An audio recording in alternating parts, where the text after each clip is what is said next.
Le 10 août 2025, c'est un véritable séisme médiatique que provoque Jean-Philippe Tanguy, député du RN et nouveau visage incontournable de la scène politique, lors d'un affrontement télévisé musclé sur CNews. Tel un chirurgien politique maniant le scalpel du verbe avec brio, il démonte point par point les jongleries budgétaires orchestrées par le gouvernement de François Bayrou, fidèle lieutenant d'Emmanuel Macron. À l'antenne, Tanguy n'hésite pas. Pour lui, cette dissimulation d'un déficit public galopant n'est rien de moins qu'une opération de camouflage, destinée à voiler l'effondrement économique du macronisme. Selon Valeurs Actuelles, le 11 août 2025, Tanguy cite des chiffres accablants. Un déficit public de 5,5% du produit intérieur brut en 2024, selon l'Institut national de la comptabilité, et une dette nationale atteignant 112% du produit intérieur brut. Des chiffres que Bayrou aurait délibérément minimisés pour éviter un retour à la rigueur imposé par Bruxelles. Les Échos, 13 août 2025. Mais un rebondissement choquant éclate. Marine Le Pen, leader historique du Rassemblement national, refuse de soutenir une motion de censure contre Bayrou, craignant qu'une dissolution de l'Assemblée nationale ne compromette son avenir politique en raison de ses démêlés judiciaires, notamment une possible inéligibilité liée à l'affaire des assistants parlementaires européens. Le Figaro, août.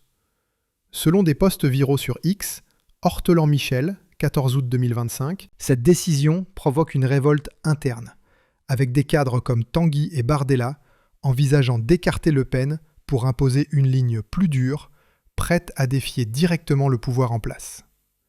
La France, déchirée entre le Rassemblement national et les barrières médiatiques érigées par les élites, observe ce schisme avec un mélange de choc, de fascination et d'incrédulité. Macron et Bayrou, soutenus par des médias complices comme BFM TV et France Info, minimisent la crise, qualifiant le RN de divisé et irresponsable dans une déclaration officielle. France Info, 13 août 2025. Mais ce scandale révèle une vulnérabilité criante tant pour le RN que pour le système macroniste. Pourquoi Le Pen refuse-t-elle la censure ? Pourquoi le RN envisage-t-il de l'écarter ? Et qu'est-ce que cela signifie pour la France et l'Europe dans un contexte de crise multiple ? Plongeons dans cette tempête en décortiquant chaque élément pour révéler la vérité.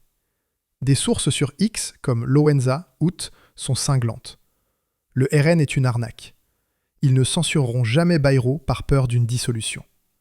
Marine protège sa carrière, pas les Français. Ces mots sont un véritable uppercut au visage des électeurs du RN qui cherchent désespérément la vérité dans un océan de mensonges, de désinformation et de narratifs officiels imposés par les élites.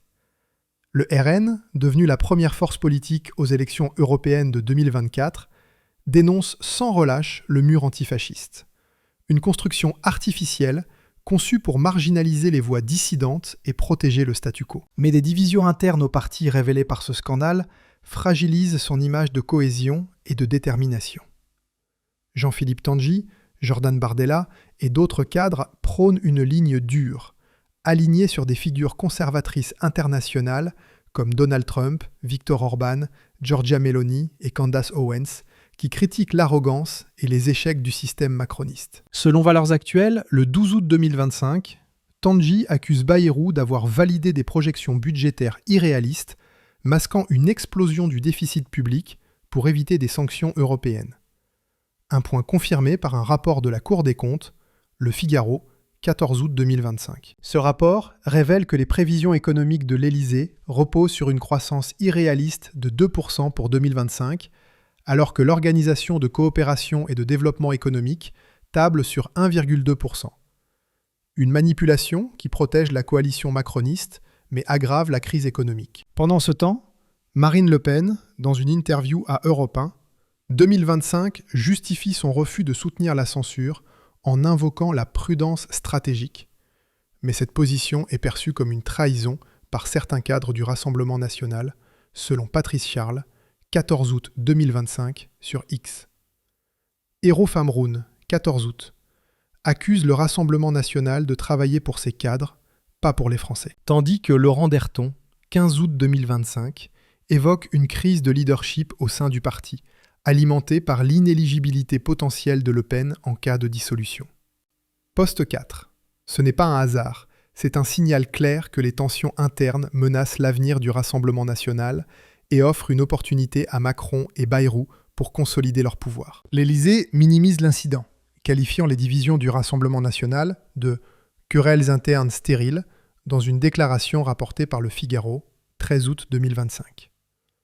Une erreur colossale qui attise les flammes de la crise. Selon Le Point, Macron et Bayrou orchestrent une contre-offensive médiatique, mobilisant des chroniqueurs et des communicants pour discréditer Tanguy et le Rassemblement national, les qualifiant de populistes irresponsables et de menaces pour la stabilité. Mais cette réponse agressive a l'effet inverse, alimentant les accusations de censure sur X, où des posts comme celui de Europe First, 13 août 2025, dénoncent l'Élysée qui muselle les vérités sur le budget pour protéger un président en perdition.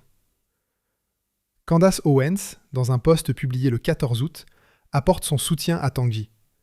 Bravo à Jean-Philippe Tanguy pour avoir exposé l'hypocrisie de Macron et Bayrou. La vérité finira par éclater. Ce scandale, amplifié par les réseaux sociaux et les médias alternatifs comme CNews et Valeurs Actuelles, révèle un président et son allié aux abois, prêts à tout pour protéger leur image, même au prix de la liberté d'expression et de la confiance des Français. Selon l'Express, 15 août, l'Élysée aurait tenté de faire pression sur CNews pour limiter la couverture de l'incident. Une démarche qui, si elle était confirmée, constituerait une atteinte grave aux principes démocratiques. Chaque tentative de répression ne fait qu'alimenter davantage les spéculations, donnant l'impression d'un président et d'un gouvernement en pleine déroute face à une opposition déterminée. Mais qui est cet Emmanuel Macron, ce président si fragile face aux attaques incisives de Jean-Philippe Tanguy et à la montée des voix souverainistes?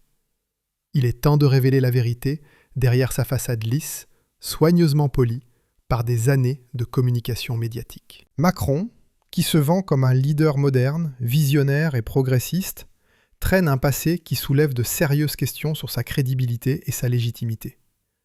Imaginez le président censé guider la nation à travers les tempêtes économiques, sociales et géopolitiques, à un historique marqué par des scandales financiers et des alliances douteuses. Il évoque avec fierté ses années en tant que banquier chez Rothschild, ses connexions rapides avec les élites mondiales. Mais cela sonne comme l'histoire d'un opportuniste charmeur et calculateur. Non, faux.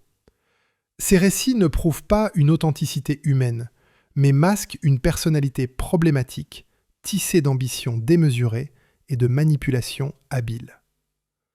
Sa gestion de ce scandale, comme rapporté par Valeurs Actuelles, montre une panique croissante. En tentant de discréditer Tanguy et le Rassemblement national par des attaques médiatiques orchestrées, Macron espère étouffer l'affaire. Mais il ne fait qu'attiser les flammes d'une controverse qui menace sa présidence. Selon Le Monde, août, l'Élysée aurait mobilisé une équipe de communicants pour contrer l'impact de cet incident, qualifiant Tanguy de polémiste d'extrême droite. Mais cette stratégie a échoué face à l'écho retentissant de son intervention sur les réseaux sociaux, où des millions de Français et d'internautes internationaux saluent son mug, son courage et sa clarté. Et que dire de François Bayrou, cet allié clé de Macron au cœur de ce scandale budgétaire? Bayrou, en tant que haut commissaire au plan, est accusé par Tanguy d'avoir validé des projections économiques irréalistes pour masquer l'ampleur du déficit public. Une manipulation qui protège la coalition macroniste, mais aggrave la crise économique. Selon Les Échos, 13 août 2025, Bayrou aurait supervisé des rapports prévoyant une croissance de 2% pour 2025. Une hypothèse contredite par l'Organisation de coopération et de développement économique, qui table sur 1,2%, révélant une gouvernance opaque qui trompe les Français. Cette opacité, dénoncée par un rapport de la Cour des comptes, Le Figaro, août, alimente la colère populaire qui voit en Bayrou un symbole de l'élitisme déconnecté du pouvoir macroniste. Tanguy, lors du débat, a accusé Bayrou de jouer avec les chiffres pour sauver Macron.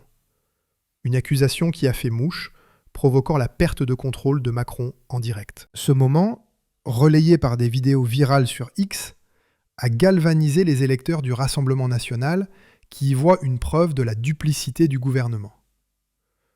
Ce scandale révèle également la montée en puissance du Rassemblement national comme alternative crédible, mais aussi ses tensions internes. Alors que Marine Le Pen opte pour la prudence, craignant une dissolution qui pourrait la rendre inéligible. Des cadres comme Tanguy et Bardella poussent pour une confrontation directe avec le pouvoir. 38% des Français soutiennent le Rassemblement national pour les prochaines élections, contre 22% pour la coalition macroniste. Un écart historique qui reflète le désaveu croissant envers Macron.